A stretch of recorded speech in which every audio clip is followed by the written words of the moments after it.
The Old Guard is directed by Gina Prince Blythewood and written by Greg Rucka, and it stars Charlie Theron, Kiki Lane, and Chiwetel Ejiofor. I'm sorry if I can't pronounce his name, and among others. And this is based on an actual comic book of the same name, written by the guy who wrote the film, Greg Rucka. And it basically deals with a team of mercenaries that, I'll be honest, I didn't realize this until upon reading up in it. They're basically immortal. They come from distant lands from like in the for centuries ago, and they essentially are good. During the Renaissance era, the Yeah, Crusades. yeah, and Yep. they go on a revenge mission to basically help out with, because basically what they do is they help out in people that are in trouble and stuff, and doing good for those that are in trouble and everything, and getting jobs to basically go and rescue people and stuff, and doing mercenary things that in modern times, so to speak. And essentially it becomes a revenge story after some stuff goes down, and then it also becomes pretty much a plot involving where one of the bad guys who works for this corporation or whatever, wants to use their abilities to try to test them and stuff, and it basically becomes an all out them having to also get involved with this other girl that they come across, who discovers more, who is like them as well. And so now, here's some backstory. Basically, what they're trying to do, you left out, is what they're wanting to do with these people is they're trying to. This group is after these immortal mercenaries, because they want to use their bodies to try to cure, like, to advance humans and get rid of diseases and shit. But Right. unfortunately, they want to do it in a more terroristic way than doing it the more peaceful way. Yeah, that's right. And then now here's a little backstory. Now, I'll be honest, I went in kind of blind with this movie, so I kind of avoided all the trailers. The only thing I knew about it was that it starred Charlize Theron, and I kind of thought, just hearing about the title and everything and the vibe, I figured it was going to be kind of like your typical mercenary type movie, kind of like Six Underground that we had last year, or the Ben Affleck one, Triple Frontier, things like that, and or even the other one we saw earlier this year called Extraction. So I figured it was going to be one of those typical movies that deals with that, and it got me interested because I like Charlize Theron as an action lead, and I've always liked her, doing these type of action role type of vibes. So it got me curious, and upon really reading into it, actually really got me interested, knowing that they were going for this whole type of immortal vibe that was kind of like a mix of like Highlander and like the like if you well not to compare because this was a shit movie, but basically if you took a better version of like the X-Men Origins Wolverine type of approach with the mercenaries. Yeah. How I discovered the movie, and lately we're getting a lot of these films just abruptly giving us a trailer and then boom, releasing. This was another case of that, where everybody just discovered it. It's a Netflix original release, and I saw people posting about it, and again, I was kind of interested in watching it. I will say that it seems like Netflix is on these mercenary binges lately, and like you mentioned, a bunch of them already. I mean, four to be exact. This making, I think, number 5 within 2 years. Not even 2 years. It was under 2 years. We've already gotten 5 movies like this. So I was like, man, I hope it's something original for once. And then when I saw the trailers of it, I will say the immortal thing was kind of cool. It's like, okay, all right, this might be the good twist we need instead of your typical mercenary bullshit. So, upon watching the movie, I will say that this does have a high positive review from a lot of people, despite a couple flaws from those same people. But for me, upon watching it, I will say that I'm going to be in a minority here. I thought the film was okay. And I think I blame mostly on my feelings of the film on bad handling and bad judgment. Good concept, bad handling. You've heard me say that how many times this year?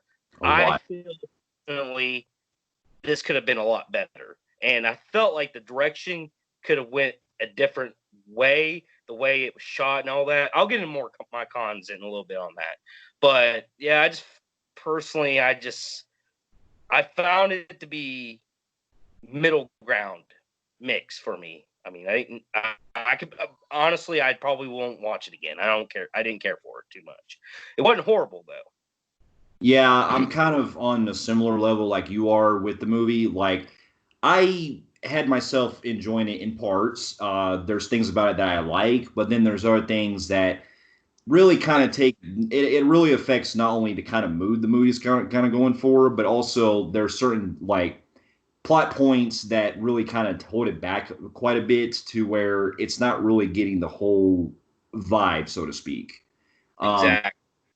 but to get my Right. So, but to get my pros out of the way, I will say that as always, like it's great seeing Charlize Theron in an action lead again. Especially, I think the last time I even seen her in anything like this on that kind of level was when she did Atomic Blonde a few years ago. And this, she really showcases her action skills in this movie quite a bit. I was about to actually say that to you. Atomic Blonde was last lead like she had where she was doing hand to hand combat shit. Like she was doing in this movie. Mhm. And honestly, personally, I thought Atomic Blonde was far better movie than this. But Oh, that's being another said. That's on another story. Charlize Theron was great. Um, I actually thought everybody was great in this film. I do have one character I'm going to complain about, and this character plays a major role in this film. And I'm going to save that for my cons. But as far as Charlize Theron and her group, and the connection they have throughout history, because I love the whole backstory, which is another pro while I'm talking about it, how this group has been together for ages. And it starts during the Crusades. They've been through the Renaissance together. They've been through, all the wars, 1500s, 1600s, BCs, medieval times, shit, all the way leading up to all the world wars, the Civil War, just, all the way now until today. And that's what they're known for, fighting wars and changing history. And those are the kind of things that I enjoyed in this movie. I enjoyed the performances and the connection that group had together. yeah, I agree. I gotta admit, the rest of the group that she's with, I thought that they were good too. You know, they really hold their ground, and they had some, they had some nice little chemistry between the cast and everything that was fun. And I gotta really appreciate, like you were saying, the lore that the movie establishes. While it's not really given a whole lot of history about it, when it is just like established, you really get the vibe that there's a lot of great like mystery surrounding the all the years that they come from and stuff. And I like some of the little flashbacks that we get with Charlize Theron and how it really shows a lot of the centuries that they come in and stuff to really establish the world that they set up with it. And Another I actually would thing, actually what I actually think that would have worked better if they maybe started that first and maybe do what kind of like Highlander did, where they kind of built their way to the modern setting. Maybe do actually, that structure. when I get through my cons, I'll kind of go into explanation a little bit what I thought the direction should have went a little bit. So I'll wait for that so I don't spoil everything what I want to say while I'm talking about it. But getting back into more of my pros, I will say that this movie was incredibly brutal. I love the gunshots, the choreographed fights were well done. I will admit that. Um, and yeah, like I said, it was kind of cool watching them regenerate, especially like when they fell from like buildings and shit like that, and Yeah. you'd see what a body looked like, and then you'd see them kind of crunching together and coming back. That was kind of neat. So shit like that, the effects were done really well in this film. They were, yes. I got to admit, it was good that they were able to show a lot of the great brutal gunshots that you see in these type of mercenary movies, and I love a lot of the like some of the well, I think they use practicals. Like you see some of like the bones like fucking breaking and stuff, and the way they put in the detail, like when they regenerate. Man, they don't hold back in some parts. Another thing I want to bring up, and it's kind of like a pro con for me. So I'm gonna get this out of the way real quick. There's this thing lore where they're immortal, right? I like that idea. I like the idea that they also are not immortal, so to speak. Where instead of doing your typical, well, there's a serum we could use and kill them type shit, they went with this approach that there is a time in history that when they do get hurt, they may not regenerate back to normal, and it will kill them. I like the mystery behind that, but there's the con part. That's an oxymoron thing to say, to call them immortals, because immortals are immortal. I mean, there's no plain other way of saying it. They're impossible to kill. Here they do, but they're called immortals. But that's an oxymoron thing. You get what I'm saying? Yeah, Contradicting a little yeah. bit. Like it. Mystery. Again, oxymoron. It it's I can definitely understand that because there is actual in one of my pros I will say too is that about maybe in probably say the third act, I appreciate the movie did try to take things a little bit more up in the stakes, so to speak, because they actually do a vulnerable stuff with them to where they can't be immortal, where the immortal is basically wearing off. And I like that idea the way it's handled. It's just that it does raise more questions than what it should be, and that's what I would get to my cons on because the way it's not really like purely it really would have been better if we got more of like how they really went with that and why it's explained a lot better, so to speak. Yeah, because like you were talking about, let's get in our cons on that, because I do I want to dig deep on that kind of complaint I have with the so to speak of like how it's misused a lot on certain people. And now I have nothing else on the pro side. I mean, it's watchable, great fights and great blood and brutality, and all that being said, I want to get into cons. Let me gripe at this one thing real quick, and this is probably everybody's complaint. Even if you gave this movie a 9 out of 10, this was the everybody agreed on. I've never seen a movie misuse a soundtrack and a score this bad. This was horrible on how they Yeah. put in soundtrack. They put pop culture rap in scenes that is meant to be serious and dark. And I'm not talking about anything that's trying to be like up on Six Underground type level. Well, the music tries to be like that, but the movie tries to go for that direction. But the movie being displayed as watch isn't going that direction. So you get this upbeat score, and it would work if Ron Reynolds is throwing one-liners, and if it was meant to be a comedy action film like that movie was, where he's saying some fucking funny ass shit. This film ain't like that. So we get this upbeat, weird music soundtrack, pop culture shit, rap mainly, and it's bad music at that. I don't even not even the song choices were fucking terrible, and they're playing in these weird scenes, and they just abruptly come and go. And then there's scenes where they're walking, and then they would have some type of rave music and pop culture rap playing at the same time. And it would be like a scene where it's like more subtlety score that you would hear in an action film, but then you have like this mumbling crap. And I'm like, what the fuck am I listening to? And this is a Yeah. whole movie. Even serious shit, we have an upbeat fucking rap song. I'm like, okay, somebody behind this is like addicted to fucking rap. And they're playing, they felt like every scene needed a fucking song or a score. Yeah, that's what I'm saying. Like I had that same issue too. Now, yeah, that's what I'm saying. Like now, if they would have maybe choose maybe a different type of song that went with the mood, I could probably buy that. Maybe if you took a rap song and maybe had a different vibe that's more of that more serious tone, I can understand. But the tone just feels off because of the way they kind of put into these type of scenes, and it's like you're watching. It just really it's very deaf, as so to speak. I can't really describe it other way besides that approach. Even there were scenes where they were trying to dialogue and the fucking music's overriding Charlize and the girls fucking talking. I'm like, who thought this was a smart idea? This was Yeah, fucking man.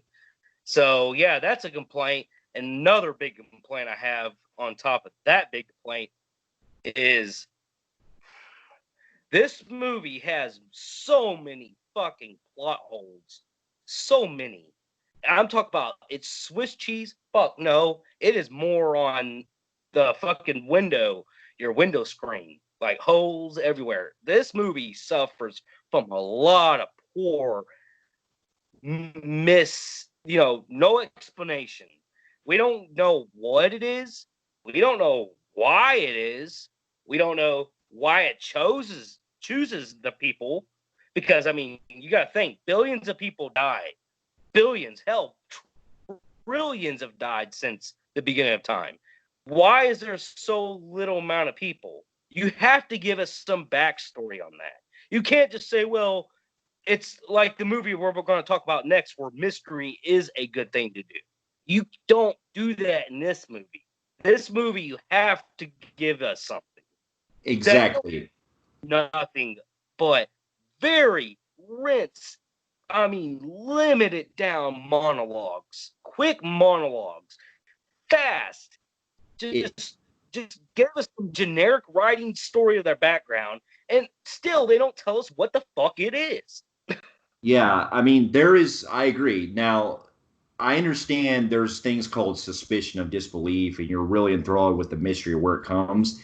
But this is the kind of thing where, because all these characters come from distant centuries, you kind of want to have at least some type of explanation of where exactly it started. At least give us a hint or something. Maybe at least establish, because all they really go with, well, I mean, at least from what we can kind of explain exactly, is the way that it's basically like a force of nature kind of thing, where it basically chooses the person randomly, I'm guessing. But it really feels like they really should have explained better on that, you know? Well, you can't say something that's hereditary because every person that's in this film is of a different ethnic background, race, nationality.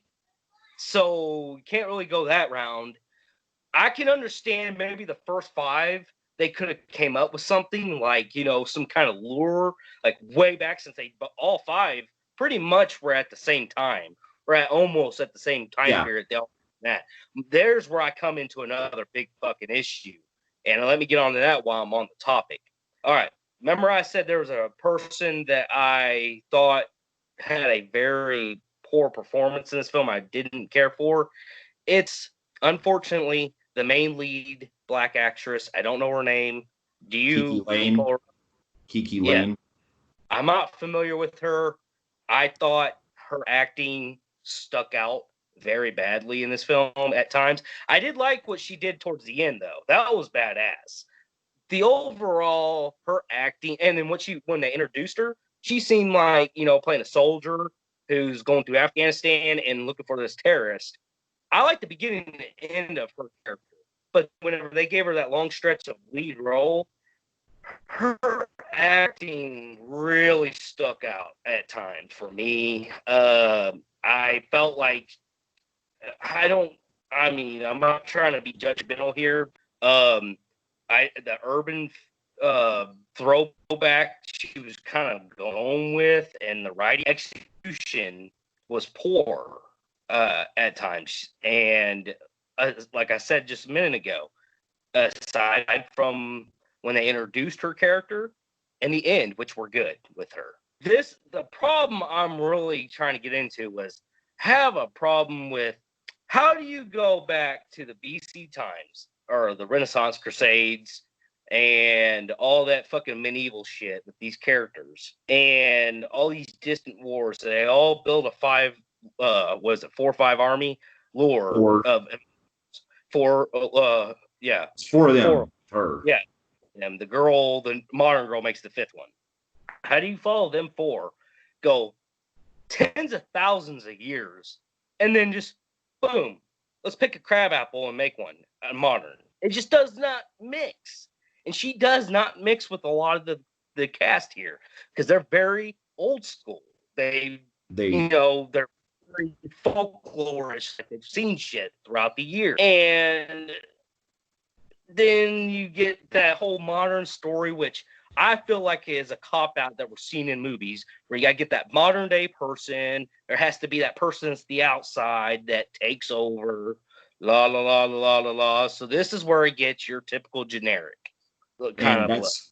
Yes, I can agree with that. I felt like the way that they approached it, it really needed a really much more of a explanation, so to speak, of why it chose her necessarily. And now, if you would have told me that, say, okay, she's essential because they're part of the same morals, that's one thing. But that's the thing. There's no really link that really brings her there. There's Now here's a movie that they should actually do that they actually kind of take elements of, but the difference is this movie I'm about to bring up did it right because in that movie they established that it comes from that person's homeland and everything, and that's Highlander. Highlander did the same thing where you had a person, Carter McLeod. He was killed in combat, and he basically got recruited by Sean Connery's character, who came from centuries old, way older, and he trained him to become immortal. But the reason why that movie worked is because Connor McLeod comes from the McLeod clan that's part of that immortal talent in that distant land. That's the problem with this movie, though. We don't get a lot of backstory of who came from what generation. All we know is the first four came from very far away, and then there's billions of years, or not billions of years, hundreds of thousands, tens of thousands of years, and then we're in the modern times, and it just picks person out like a crab apple hanging off the tree. And what makes this girl necessarily the one? I mean, she's a soldier. There's tens of thousands, millions, trillions of fucking soldiers over the years. You got to think there's tens of thousands of link period years in between. This girl is just your typical Marine in Afghanistan. There was hundreds of them there. She gets And her, and then she has like, the and when she gets, the way they get her, the way it happens to her, where she gets kind of like sliced up and fucked up, which pretty much in a way kills her and shows us that she's immortal, the chosen one. Wouldn't the fucking soldiers be questioning how the hell did you survive getting your jugular ripped off? I mean, wouldn't that like kind of like show suspicion? Like they show it, but it's like it's almost like the people come off like it's fucking normal. I know that raises like that's something I just can't buy in that scene. I was like, okay, there's no fucking way you can tell me that she would still be. You'd be in shock by like, how the fuck are you still alive? And not just that. Now it would have probably worked better if maybe she was like, well, I have a theory where if it was, say, like maybe she has like an ancestor or someone that is hereditary and maybe was immortal like she was, and then basically it's a generation thing brought down, I can understand that better. And maybe that's why it chose her or something. Maybe it was somebody that they knew in the past or something that she was related to. Another thing, I will be honest with you, I wasn't too keen on the look of the film. I thought it was trying to be too much like movies like Six Underground and Extraction to the point, and look like very orange, like Michael Bay-ish. And I felt like a film like this, especially with Charlize Theron being heavy on the whole medieval weaponry type person, I felt like this movie probably would have been benefited if they went more with a dark palette, so to speak, Mm-hmm. a more darker look to Or the like film. Zack Snyder type look. Yeah, that or kind of like underworld type look to it. Um, I felt like it would have benefited better. Not saying that the visual effects were bad. I'm just stating. I just thought a lot of shit that was brought in this film was handled poorly. And like the girl we were just talking about, you can literally cut her story out. It doesn't have to be this every fucking movie. The chosen one or the person that's the outsider eventually learns, which by the way, another complaint. Yeah, I like how she's a badass like them all of a fucking sudden. So I guess there's no training involved. It just Yeah. makes you that so whatever. So anyways, yeah, it should have mainly this is I know this might be a generic plot, but I rather it have a generic plot with all details versus a cluster mess that it brought. And you get rid of this girl and her storyline. And I would have thought they, with this 2 hour runtime, they could have did more with Charlize Theron's character. Maybe she's on the journey to get her people when they get captured, and we start Yeah. seeing kind of the back histories a lot more. You get more of that build up with her histories lead up to where she's at on her journey, which it leads her to the climax. That would have been a better plot. This girl could be cut out completely. There's no Yeah. need. Yeah, I get it that she was basically to represent. I'm guessing on what they decide on a writing standpoint, it's basically to represent the person that represents the audience, so to speak, to follow them. But even then, it's like you have to at least have us a character that's at least compelling, at least gives us more of a reason. Because the only thing we really know about her is that okay, she's doesn't want to leave her. She's scared to know, let her family know about it and things like that. But it's just so very blank and very uninteresting that really, like you were saying, you could cut her character out altogether and she would really have no impact on the story. And for my final complaint is the overall look at the whole movie. It just the climax was all right, especially the end where there's this back history where Charlize had a good friend back in the old times, and they did this little end thing where she comes in, leading up to what I heard they're already in the process of making a sequel. But as a movie as a whole, I found it ended up being generic. The villain, generic. The typical back and forth. Another complaint I had, there's a lot of backstabbing. When you do a storyline where your guy turns or your partners or guys turn, you really have to stick with that to build more tension. Dude, the worst thing that this movie did was whenever they had two guys backstab in this film, and they're nice the next fucking scene makes the last scene pointless and the backstabbing pointless. I hate that fucking cliche. I've seen it twice in two other films that I can recall that did that. That was yeah, that they did that shit in fucking what was it, Jurassic World Fallen Kingdom with the Doctor, and then did the other shit with Indiana Jones and King of Crystal Skull with his friend. It's like make up your mind, movie. Don't fucking do a 180 and go back to or and do the same thing again. And I kind of question one of the turn guys. The ones that turned is one of the. I don't want to spoil it, but there's something with one of their groups, and it makes me kind of question when that fucker get contacted to do what he just did. Yeah, Because I've seen that he could have been away and then got told, "Hey man, can you do this for us real quick? You know, kind of help us out here." yeah. And because the next scene he's fucking nice, just like the dude that we I can't pronounce his name, Sitel or Sidell or whatever his name is. Yeah. Good actor, very very good actor.